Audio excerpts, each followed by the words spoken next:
Olá, sejam muito bem-vindos ao programa Capital Natural. A grande extensão de áreas verdes e florestas no Brasil está no nosso imaginário como um dos grandes patrimônios que temos. Uma daquelas dádivas que nos destinam a ser uma sociedade plenamente desenvolvida.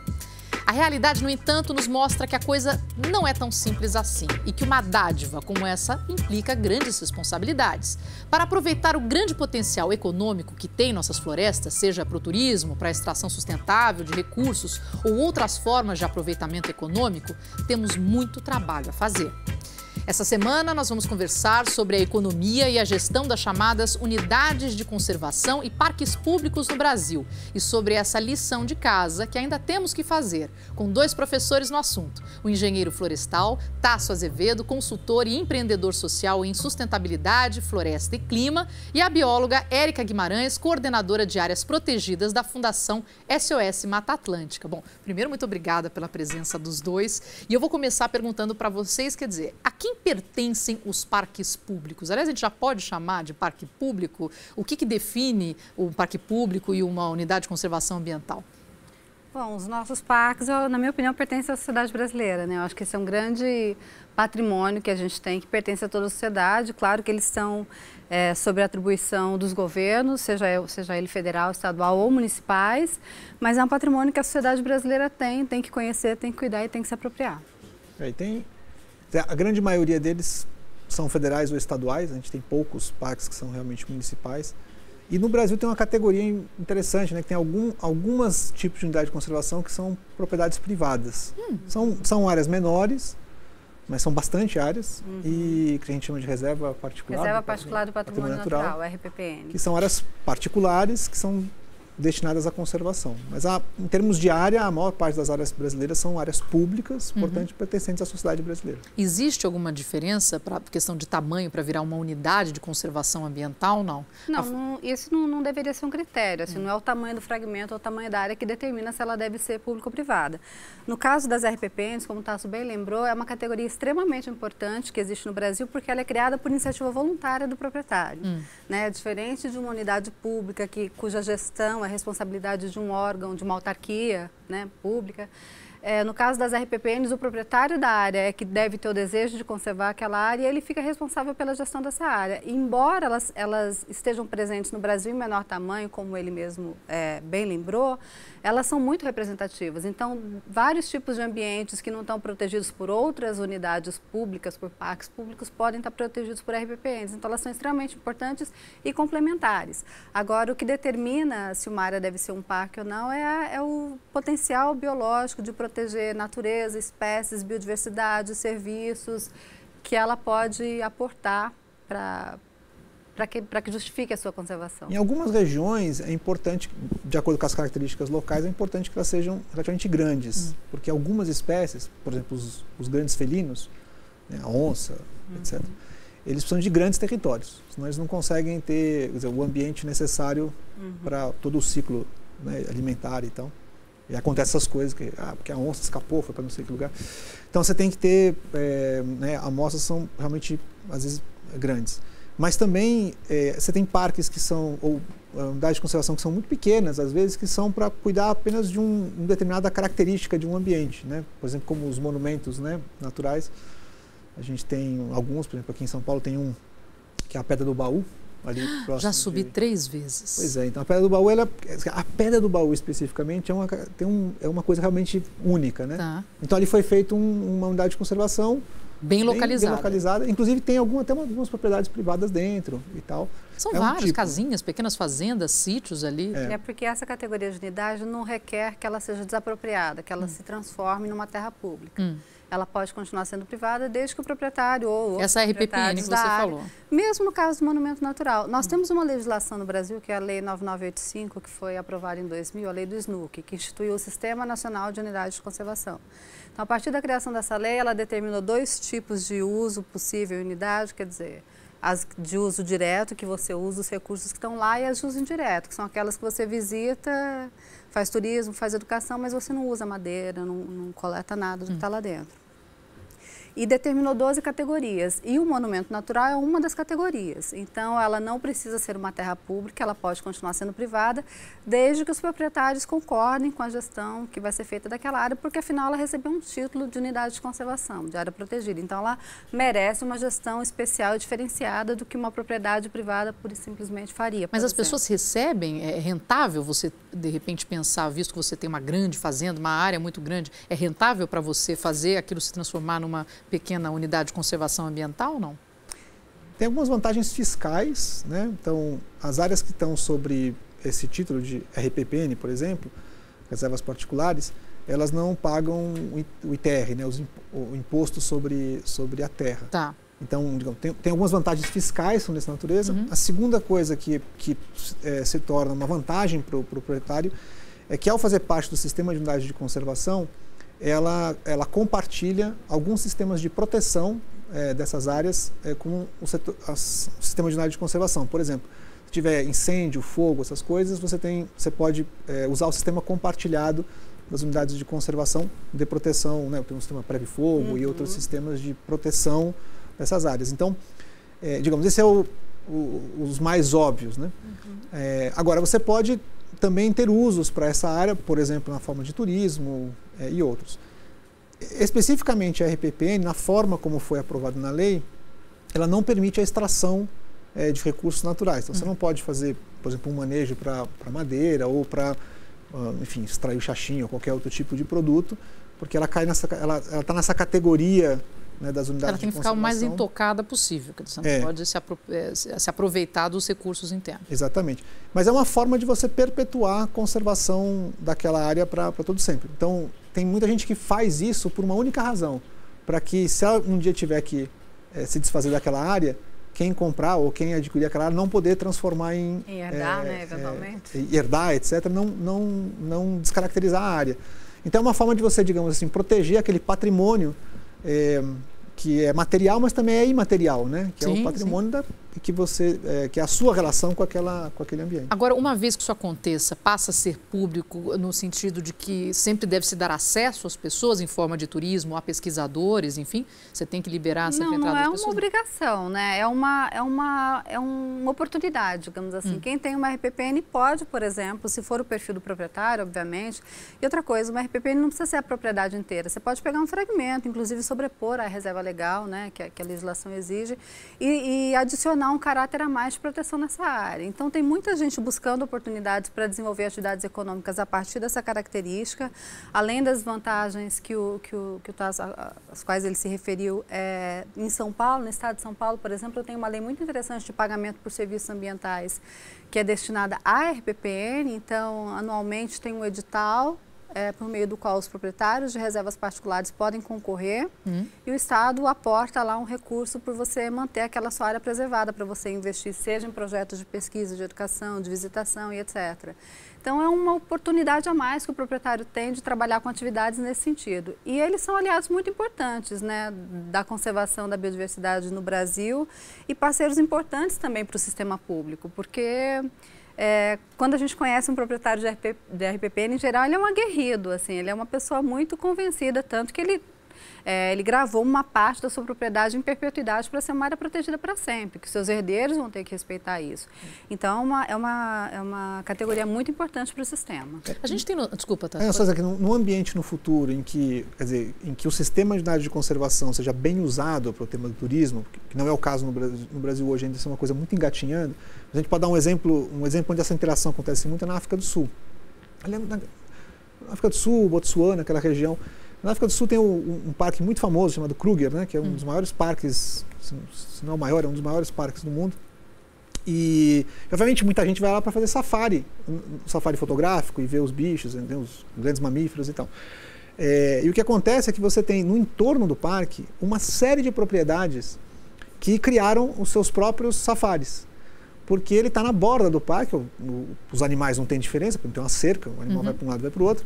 E aí eles instalaram, você pode, por exemplo, em vez de dormir dentro do parque, você pode dormir nessas, digamos, pousadas, etc., nessas propriedades que são próximas ao parque. Então você tem a experiência do Kruger, do Parque Nacional, e ao mesmo tempo você tem os proprietários que oferecem serviços diferenciados, etc., nas suas propriedades.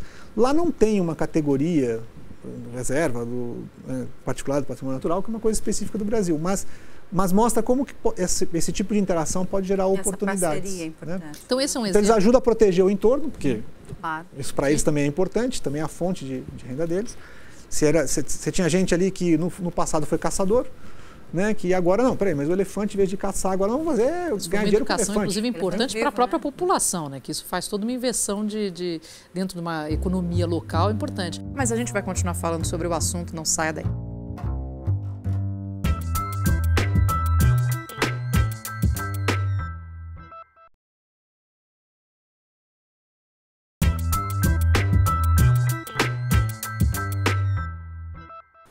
Estamos de volta com Capital Natural, hoje falando de gestão das unidades de conservação. Estamos conversando com a bióloga Érica Guimarães, coordenadora de áreas protegidas da Fundação SOS Mata Atlântica, e com o engenheiro florestal e consultor Tasso Azevedo.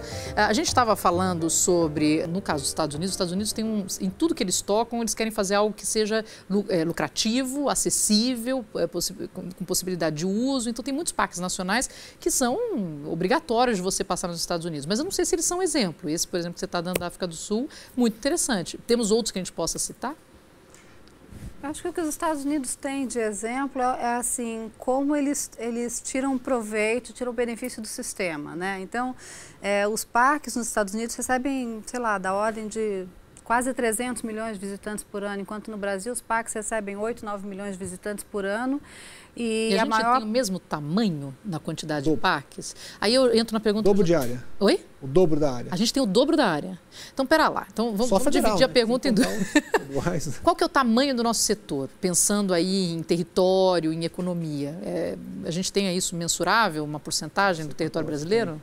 Eu não sei esses dados de cabeça também, infelizmente. Mas, assim, eu acho que uma diferença importante também é que o Brasil é um país mega diverso. Então, a gente tem uma responsabilidade em proteger a biodiversidade que é muito maior do que os países que estão, sei lá, no hemisfério sul, né? Sim, a gente tem, sei lá, cinco biomas no Brasil, a gente tem uma responsabilidade enorme de proteger, então o nosso sistema também tem que ser grande e representativo para dar conta dessa variedade. Uhum. Agora, eu estava falando dos números de visitação nos parques, né? É claro que esses dados, de uma certa maneira, são subestimados, porque possivelmente isso não inclui as unidades federais e as municipais que a gente tem também em menor escala, mas uma maior parte desses visitantes visitam 2 unidades de conservação, que são o Parque Nacional da Tijuca e a Foz do Iguaçu. Então, quer dizer, todos os outros, eles recebem um número menor de visitantes, recebem, claro, né? Mas um número ainda menor. E aportam, portanto, menos para a economia do Brasil do que se aporta nos Estados Unidos, que é uma coisa da ordem de bilhões de dólares. Então, eu acho que uma coisa importante que eles têm lá, e que na África do Sul acontece o mesmo, na Austrália, Nova Zelândia, mesmo na Argentina, outros países do mundo fazem, Costa Rica, que é um país que basicamente vive de explorar o seu patrimônio natural, o Brasil tem esse patrimônio, mas não capitaliza em cima dele. Quer dizer, a nossa economia, uma parcela importante da nossa economia poderia vir da visitação nas áreas protegidas, mas a gente ainda faz isso de maneira muito precária. Você vê, a Costa Rica tem a área inteira do país, cabe dentro de um parque no Brasil, um grande parque no Brasil. E eles recebem quase o dobro de visitantes do que o Brasil em áreas naturais. Então, mostra que foi um país que foi capaz de usar o pouco que tem.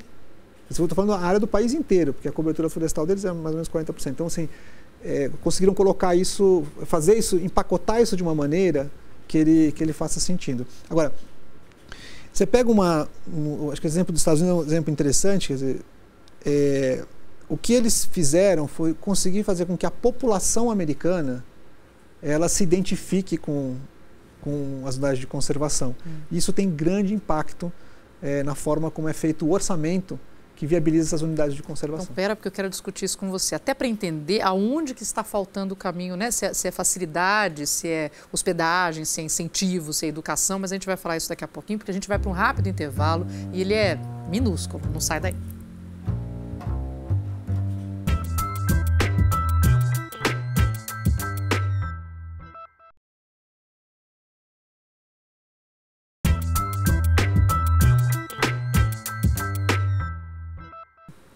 Estamos de volta com Capital Natural, hoje falando de gestão das unidades de conservação. Estamos conversando com a bióloga Érica Guimarães, coordenadora de áreas protegidas da Fundação SOS Mata Atlântica, e com o engenheiro florestal e consultor Tasso Azevedo. Tasso, eu te interrompi no bloco passado, quero saber de você. Então, assim, fazendo um comparativo aí, como conseguiríamos melhorar essa atração ao público e até se a gente puder falar do que já é oferecido, né, como serviço dentro das unidades de conservação ambiental aqui no Brasil, para tentar melhorar esses números, tanto rentáveis como de conhecimento, que eu acho que é muito lucrativo para as pessoas, como indivíduos mesmo. Se você entrar no site do ICMBio, né, que é o Instituto Chico Mendes, que é o órgão responsável pela gestão das unidades de conservação públicas federais, hoje você vai encontrar lá, tem uma seção lá, Visite Parques no Brasil, né?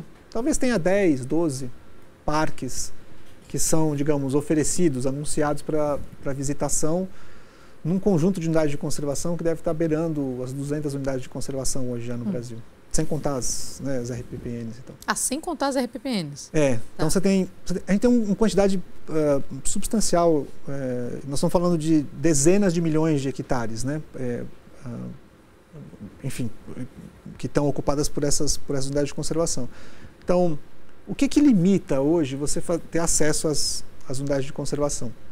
Você diz, bom, um limite é a infraestrutura. É verdade, a infraestrutura pode ser um limite, mas você tem público, inclusive, para ir sem infraestrutura, certo? Tem público para ir visitar.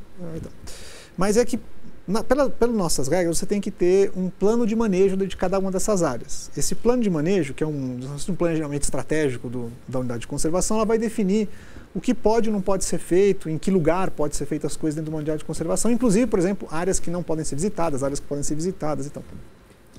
Então, você tem que fazer todos esses planos de manejo. Então, uma parte importante dos nossos parques, nossas unidades de conservação, ainda não tem esses planos de manejo. Uma vez que faz o plano de manejo, você tem que ter os recursos para implementar o plano de manejo, tal como a regra tiver no plano de manejo. Se ele disser que tem que ter um centro de visitantes, tem que fazer o centro de visitantes, assim por diante. E tudo isso enfim, ele é alavancado e anda a partir da existência de recursos para viabilizar essas unidades de conservação. Então, uma coisa que puxa a outra. Você não tem visitação, ou tem pouca visitação, tem pouco recurso. Não tem pouco recurso, você não consegue se preparar para fazer a visitação e assim por diante. Então, o que acontece no modelo, como eu acho que o modelo da Nova Zelândia é tipicamente assim, na Austrália, mas nos Estados Unidos é o que a gente mais estudado, né? Porque ele é um sistema muito robusto, né? Ele é tratado como um patrimônio do país, e é um sistema bastante antigo, né? Foi criado no início do século XX. As pessoas visitam tantos parques, e isso é tão forte, que não há como o Senado ou a Câmara não aprovar um orçamento robusto para os parques. Se um senador, deputado, for dizer que vai reduzir o orçamento dos parques, quem vai dizer, mas peraí, você enlouqueceu, tal? É as pessoas, porque as pessoas visitam os parques. Para elas, aquilo é importante. Então, nós temos essa coisa do ovo e da galinha, mas que é super importante. A gente tem que aproximar o mais rápido possível as pessoas no Brasil das unidades de conservação, porque é isso que vai tornar a gente ter esse sentimento de patrimônio, que é um patrimônio realmente incrível. E isso é o que vai viabilizar a gente ter mais recursos, e ao mesmo tempo ter mais recursos a gente pode conservar mais, e por ter mais recursos, mais atenção, mais cuidado, a gente também gera mais recursos do próprio orçamento público para isso, que é um patrimônio tão importante. Agora, hoje, no geral, eu entendo que uma área de conservação pode ter mais estrutura que a outra, mas no geral, que tipo de serviços são oferecidos quando a gente fala de turismo?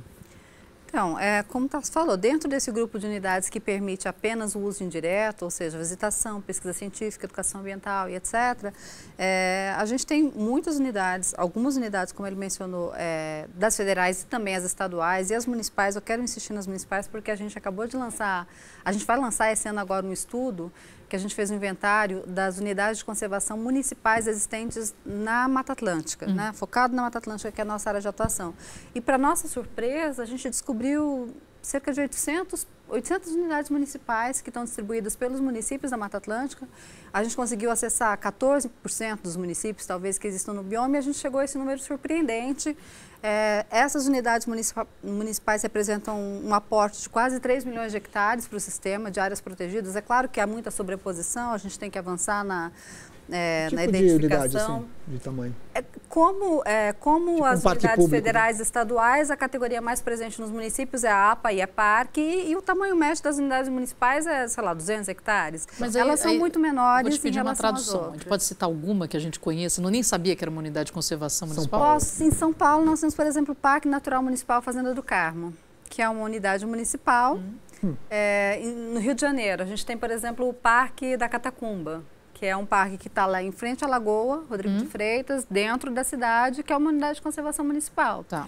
E como essas, existem centenas de outras tantas espalhadas por muitos municípios da Mata Atlântica, e elas são muito importantes porque, possivelmente, a maior parte da população brasileira não vai poder conhecer Veadeiros, ou não vai poder conhecer a Canastra, ou Noronha, ou os Lençóis Maranhenses, que são fisionomias que estão todas protegidas por parques federais, mas vai poder conhecer o parque que está ali do lado da sua casa. E é muito importante, assim, ainda que não seja uma experiência de natureza, que você vá fazer uma viagem complexa para chegar até lá, a oportunidade de fazer uma trilha, de fazer caminhada, de fazer um exercício, de brincar numa pracinha do lado da natureza é extremamente importante por conta disso que o Tasso falava. A gente precisa urgentemente que a sociedade brasileira entenda a importância das nossas áreas protegidas, porque além da questão orçamentária que ele falou, que é extremamente importante, elas estão vulneráveis de alguma maneira, né? Existem uma dezena de projetos tramitando no Congresso Nacional, no Senado hoje, querendo diminuir limites e fragilizar as unidades de conservação.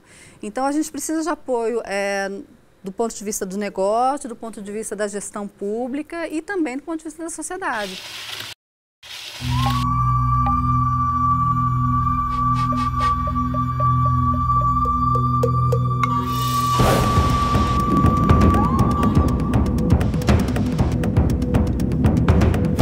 Este é um santuário cheio de tesouros. Um conjunto de serras, vales e chapadões onde vivem animais de centenas de espécies e vários tamanhos. E até onde o fogo queimou, a vida volta a brotar como uma prova de persistência. Criado em 1972, o Parque Nacional é uma reserva ecológica para a proteção da vida selvagem. Adriano é fotógrafo e registra as belezas da Canastra há 17 anos. Essa vastidão desse campo, que quem vem a primeira vez acha que não tem absolutamente nada, eu acho que é aí que está a graça desse lugar, está a magia desse lugar. Você tem que apurar seus olhos para ver a beleza do lugar, para ver as flores, para ver a fauna. Com sorte e olhar atento, o turista pode ver bichos ameaçados de extinção, como o tamanduá-bandeira, o pato-mergulhão, a onça-parda e o lobo-guará. Nossa equipe também veio atrás do lobo-guará, que é a grande atração da reserva. Um animal solitário, tímido, mas curioso, e que apesar de não haver nenhum registro de ataque a pessoas no mundo, ele segue morrendo por conta da ação humana. A última estimativa que a gente fez aqui, faz 10 anos, a gente tem nessa região da Serra da Canastra, em torno de 60, 70 lobos. Isso para muito, todo o Parque Nacional, incluindo as áreas que não foram desapropriadas, há em torno de uns 150 animais.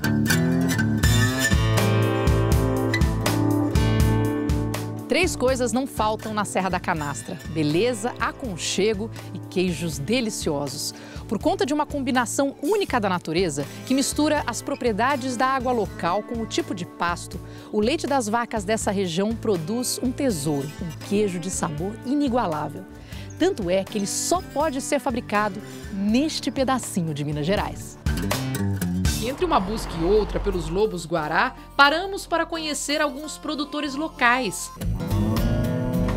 Eu sou produtor desde criança. Antes era na fazenda do meu pai.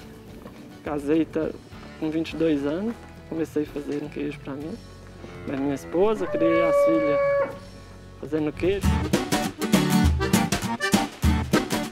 Quantas vezes você come canastra por dia? Cedo, no café da manhã, no almoço, à tarde. Você pode comer queijo o dia inteiro que não faz mal nenhum. Esta aqui é a nascente do Rio São Francisco. Não é uma nascente, são várias. O solo aqui é muito esponjoso e a água brota de diversos pontos do chão até se unir e formar o rio. Depois que as nascentes se unem e formam o Rio São Francisco, é aqui que começa a primeira grande queda do Velho Chico.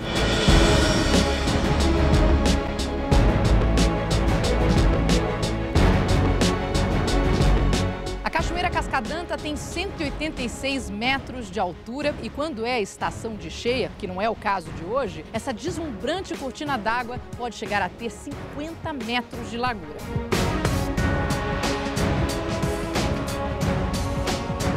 Nascida e criada na região, Dona Lenir traduz o sentimento de viver dentro de um paraíso natural.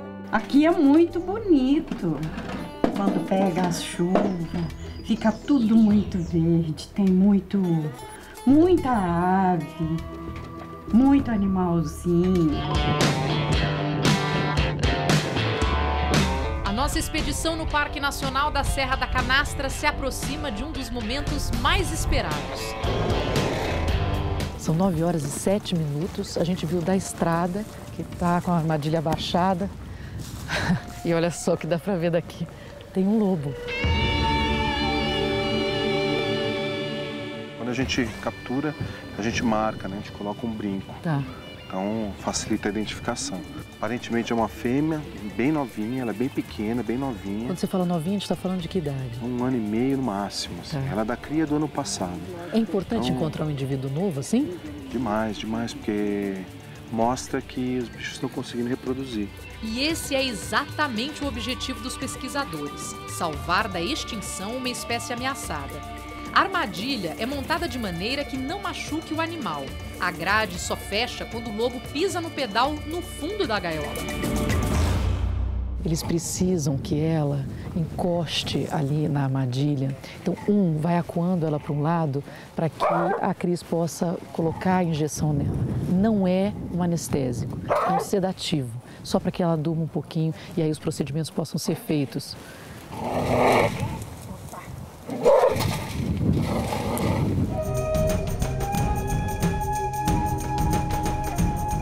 Nessa retirada de sangue, o que exatamente vocês buscam? A gente usa para avaliar a saúde geral dela, então faz um hemograma completo, para ver como é que estão os parâmetros vitais dela e tudo mais. A gente usa também para análise genética. Depois aí do sangue tem a medição, né, de todos os membros dela. Quanto, Rogério? 81. 81 centímetros de altura ela tem. Chegou a hora de soltá-la. Esperamos por mais de 1 hora para que ela estivesse recuperada da sedação. Quando o Rogério abre a armadilha, Clara ainda fica desconfiada. Olha ao redor e só sai depois que ele se afasta. E logo se esconde na vegetação alta.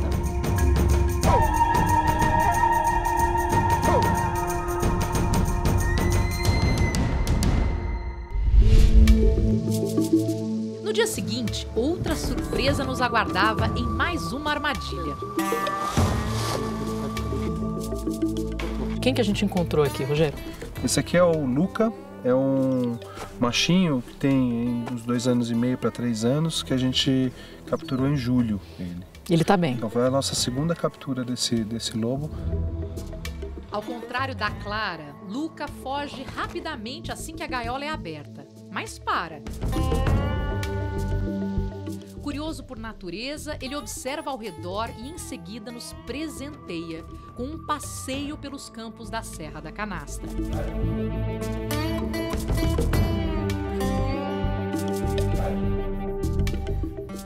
Não sabemos quando veremos de novo, mas esperamos que ele tenha a chance de viver protegido dos perigos da civilização.